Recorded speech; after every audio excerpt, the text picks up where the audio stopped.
So hi, this is Prabhat Ranjan और आज के इस वीडियो में हम डिस्कस कर रहे होंगे हमारे किससे इंजीनियरिंग के यूट्यूब वीडियो सीरीज में एक नया वीडियो सीजीपीए इन इंजीनियरिंग कॉलेजेस। तो बच्चे बहुत समय से डिमांड कर रहे थे कि भैया अब मैं कॉलेज में जाने वाला हूं तो बता दीजिए कि कॉलेज में ग्रेडिंग सिस्टम, मार्क्स कैसे मिलते हैं। जो परसेंटेज होती है स्कूल में तो फाइनल परसेंटेज 80%, 90% ऐसे मिल जाता था, बट कॉलेज में क्या सिस्टम है, मार्क्स कैसे मिल रही होती, कैलकुलेट कैसे करते हैं मार्क्स। क्योंकि यहां का सिस्टम थोड़ा अलग होता है, यहां चलता है सीजीपीए सिस्टम। इसी के साथ एक टर्म बीच में हम सुनेंगे एसजीपीए। तो हम समझ रहे होंगे सीजीपीए एसजीपीए कैलकुलेट कैसे करते हैं, फिर उसके बाद इनका इंपॉर्टेंस क्या है। बट वीडियो में आगे बढ़ने से पहले मैं बता दूं कि अभी हमारा चल रहा है किससे इंजीनियरिंग के वीडियो सीरीज, लेकिन बहुत जल्द लॉन्च होगा किससे इंजीनियरिंग के 2.0। जैसे इस सीरीज में हम अभी क्या कर रहे हैं, इंजीनियरिंग में जो भी चीजें होती हैं वो सारी बातें डिस्कस कर रहे हैं जो आपको जाननी चाहिए। बट किससे इंजीनियरिंग के 2.0 में हम डिस्कस कर रहे होंगे इंजीनियरिंग के अंदर घटी कुछ घटनाएं, कुछ ऐसी बातें, कुछ ऐसी कहानियां जो आपको सुननी चाहिए, जिससे आप कुछ सीख ले सकते हो, आप सतर्क रह सकते हो। तो मेरे पास तो कुछ स्टोरीज हैं, बट इस वीडियो को जो भी स्टूडेंट्स देख रहे हैं, अगर आपके पास कोई स्टोरी है जो आपके साथ घटित हुई हो या आपके किसी जान पहचान में आपने कोई स्टोरी सुनी हो और उस स्टोरी से बाकी सारे लोग कुछ सीख ले सकते हैं कि इंजीनियरिंग कॉलेजेस में अच्छा ये हुआ था, तो वो सारी चीजें कमेंट सेक्शन में लिखकर बताइए, या फिर सोशल मीडिया हैंडल के लिंक दिए गए हैं डिस्क्रिप्शन बॉक्स में, किसी भी थ्रू आप मुझ तक अपनी स्टोरी पहुंचाइए। या तो फिलहाल के लिए वो इंजीनियरिंग कॉलेज में कोई घटी घटना हो सकती है, या स्कूल में अभी आप क्लास 12th पास करके आए होंगे, या फिर आपके कोचिंग में कोई भी ऐसी घटना, कोई भी ऐसी कहानी जो लोगों को सुननी चाहिए, जो आपके जैसे स्टूडेंट्स अगर और कुछ हैं, लोगों को अगर पता चलती है, कुछ सीखने को मिलता है, तो वो सारी स्टोरी मुझ तक पहुंचाइए, उसके ऊपर वीडियो बना रहा हूंगा मैं। अब चलिए वीडियो में आगे बढ़ते हुए बात कर लेते हैं कि सीजीपीए कैलकुलेट कैसे करते हैं। तो आपके पास बहुत सारे सब्जेक्ट्स होंगे, कुछ थ्योरी के तो कुछ प्रैक्टिकल के। अब स्कूल में क्या होता था, जैसे फिजिक्स प्रैक्टिकल है तो उसे फिजिक्स के ही स्कोर में ऐड करते थे, बट यहाँ अलग है, थ्योरी का अलग इंडिपेंडेंट सब्जेक्ट है, प्रैक्टिकल अपना अलग इंडिपेंडेंट सब्जेक्ट है। हर किसी सब्जेक्ट के अपने अलग स्कोर कैलकुलेट किए जाते हैं। तो कोई भी एक सब्जेक्ट अभी पकड़ लेते हैं, तो हर सब्जेक्ट का टोटल मार्क्स 100 होता है। तो सपोज करिए 100 में से आपने कुछ स्कोर अचीव किया, तो मान लेते हैं आपने 90 या उससे ऊपर का स्कोर अचीव किया तो आपको एक ग्रेड मिलेगा ओ ग्रेड, 80 या उससे ऊपर का स्कोर तो ए ग्रेड, वैसे ही 70 या उससे ऊपर बी, 60 सी, 50 डी, 40 ई, 35 या उससे ऊपर लाते हो तो पी ग्रेड, उसके नीचे फेल, एफ ग्रेड फेल। अब देखिए मान लेते हैं आपका ओ ग्रेड है, तो ओ ग्रेड के बेसिस पे एक स्कोर बनेगा, ओ ग्रेड का 10, ए ग्रेड का 9, बी का 8, वैसे ही आप एंड तक देख सकते हो, ई का 5, और पी ग्रेड अगर मिलता है तो 0, ठीक है, और उसके नीचे तो फेल ही है, तो उसका कोई स्कोर नहीं है। अब भैया बात कर लेते हैं स्कोर का मुझे क्या करना है। तो जितने भी आपके पास सब्जेक्ट है, हर सब्जेक्ट का एक क्रेडिट लिखा होता है। आपका जो सिलेबस करिकुलम मिलेगा कि इस सेमेस्टर में ये सारे सब्जेक्ट्स हैं, उस सब्जेक्ट के बगल में लिखा होता है कि इस सब्जेक्ट का इतना क्रेडिट है।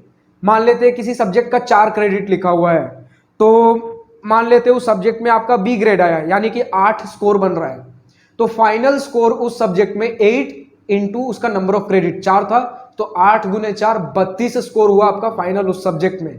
वैसे ही मान लेते कोई दूसरा सब्जेक्ट है जिसका 2 क्रेडिट है, उसमें भी मान लेते आपने 8 स्कोर किया, बी ग्रेड स्कोर किया, 8 किया, तो यहां हो जाएगा 8 गुने 2 16।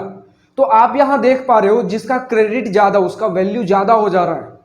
सेम स्कोर आपका 8 के लिए क्या चाहिए, 70 से ऊपर के नंबर चाहिए। दोनों ही सब्जेक्ट में आपने 70 के ऊपर नंबर अचीव किया, लेकिन जिसका क्रेडिट 4 है उसमें 32 नंबर बना, जिसका क्रेडिट 2 है उसमें बस 16 नंबर बना। तो इससे हम ये भी देख सकते हैं कि जिसका क्रेडिट ज्यादा उस पर थोड़ी ज्यादा ध्यान देने की जरूरत है, उसका वैल्यू थोड़ा ज्यादा है, ठीक है। ऐसे ही आपने सारे सब्जेक्ट्स का ओवरऑल जो फाइनल स्कोर होता है, जैसे हमारा 32 16, मतलब जो हमने इस स्कोर से क्रेडिट को मल्टीप्लाई करके पता किया, वैसे आपने सारे सब्जेक्ट्स के लिए कैलकुलेट कर लिया, तो ये आपका एक फाइनल स्कोर आ गया। मान लेते हैं आपका फाइनल स्कोर 160 आ गया। अब इस फाइनल स्कोर को हमें सीजीपीए में कन्वर्ट करने के लिए एक और स्कोर चाहिए। वो स्कोर क्या होता है, तो जितने भी आपके सब्जेक्ट्स थे, किसी में 4 क्रेडिट, किसी में 2 क्रेडिट, कोई 1 क्रेडिट का सब्जेक्ट होगा, तो जो भी सब्जेक्ट जितने जितने क्रेडिट के थे सबको ऐड कर दीजिए। मान लेते हैं इन्हें ऐड करने के बाद 20 बन रहा है, ठीक है। तो अब हमारा जो फाइनल स्कोर बना था 160, जो हमने हर सब्जेक्ट का कैलकुलेट किया मार्क्स, उसे डिवाइड कर रहे होंगे जो हमारा क्रेडिट सम करके आया, यानी कि 160 बाई 20। तो ये हमारा जो फाइनल वैल्यू आएगा 8। तो ये 8 आपका सीजीपीए नहीं है, ये 8 आपका एसजीपीए है। अब भैया एसजीपीए क्या होता है? तो एसजीपीए होता है आपका सेमेस्टर जीपीए, यानी कि उस सेमेस्टर में आपने इतना स्कोर किया है। तो भैया सीजीपीए क्या होता है फिर समझिएगा। मान लेते हैं अभी आप 4th सेमेस्टर में हो, तो स्टार्टिंग से लेकर अभी तक जितने भी सेमेस्टर्स हुए हैं, हर सेमेस्टर का कुछ एसजीपीए होगा, सबका एवरेज निकाल दीजिए। 4 सेमेस्टर है तो चारों सेमेस्टर का आप सम करिए एसजीपीए डिवाइडेड बाय 4, क्योंकि 4 सेमेस्टर अभी तक हुए हैं। तो अभी जो आपका फाइनल स्कोर आएगा ये होता है सीजीपीए, समझ गए। अब यहां इंपॉर्टेंट सीजीपीए ही है। अब कैसे इंपॉर्टेंट है सीजीपीए का, क्या वैल्यू होता है, तो समझिएगा। दो तरीकों में सबसे ज्यादा, दो मामलों में सबसे ज्यादा इंपॉर्टेंट साबित होता है। सबसे पहले प्लेसमेंट और उसके बाद हायर स्टडीज में। प्लेसमेंट का कुछ ऐसा सीन है कि अगर इंजीनियरिंग की बात करें तो आपका सेफ स्कोर हम 7.5 सीजीपीए मानकर चलते हैं, क्योंकि 7.5 के नीचे जाने पर बहुत सारी कंपनीज एक बैरियर लगा देती है कि इससे ज्यादा हम बच्चों को अलाउ नहीं करेंगे। तो बहुत सारी कंपनीज 7.5 का एक बैरियर लगा देती हैं, और अगर आप 7.5 से भी बहुत सारी कंपनीज अगर नीचे जा रही हैं तो 7 पे तो बहुत ज्यादा बैरियर लगा देती हैं। 7 समझिए बिल्कुल लास्ट हो गया। इंजीनियरिंग कॉलेजेस की बात कर रहा हूं, वरना अगर आप छोटे कॉलेजेस में जाओगे तो वहां तो फिर 7 के नीचे भी चलता है।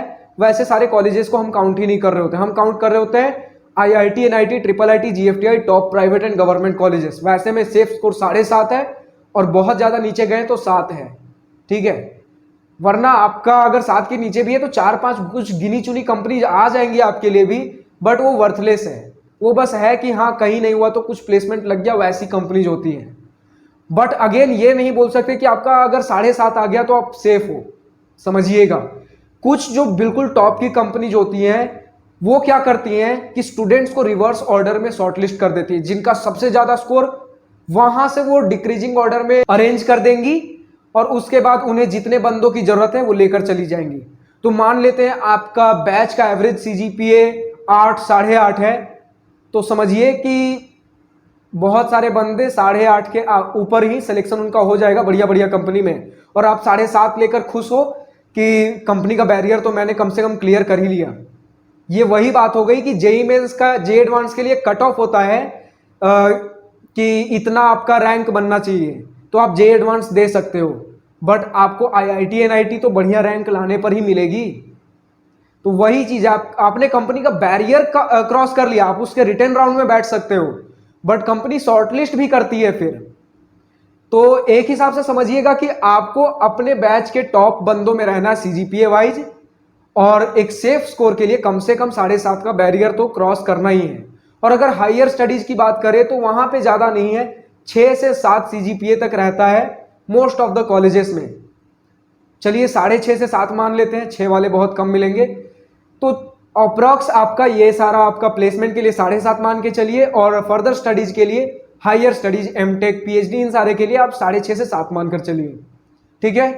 तो इस वीडियो में इतना ही था। सीजीपीए क्या होता है हमने बात कर लिया, सीजीपीए का इंपॉर्टेंस समझ लिया, एसजीपीए क्या होता है, सारी चीजें हमने देख ली। तो अब बताइए आपके पास और कुछ डाउट है क्या, आपको और क्या जानना है इंजीनियरिंग कॉलेज के अंदर और क्या क्या होता है, कमेंट सेक्शन में लिखकर बताइए। और भूलिएगा मत, अगर आपके पास कोई कहानी है, कोई ऐसी घटना जो लोगों को सुननी चाहिए, या तो आपके साथ स्कूल में या फिर कॉलेज में, कोचिंग में, या फिर कहीं भी कोई ऐसी घटना घटी है जिससे बाकी सारे लोग कुछ सीख ले सकते हैं, तो कमेंट सेक्शन में लिख कर बताइए। क्योंकि घटना एक के साथ सीख बहुतों को मिलनी चाहिए। अब आपके साथ या आपकी जान पहचान में जिसके साथ घटना घटनी थी वो तो घट चुकी है, बट बाकी लोग सतर्क रहें। आपके एक कहानी शेयर करने से न जाने कितनों की जिंदगी संवर सकती है। तो अगर आपके पास कोई कहानी है तो कमेंट सेक्शन में पूरी कहानी लिखिए, या फिर डिस्क्रिप्शन में मेरे सोशल मीडिया हैंडल के लिंक्स मिल जाएंगे, किसी भी थ्रू मुझ तक अपनी स्टोरी शेयर करिए। फिलहाल इस वीडियो में इतना ही। अगर वीडियो पसंद आई तो लाइक शेयर सब्सक्राइब दिल खोलकर करिएगा, और अगर कुछ दिल की बातें, कुछ मन की बातें लिखकर बतानी हो या पूछनी हो तो कमेंट सेक्शन आप ही के लिए तो है। So thank you for watching this video, good bye, have a nice day, wish you all the best for future, enjoy your journey.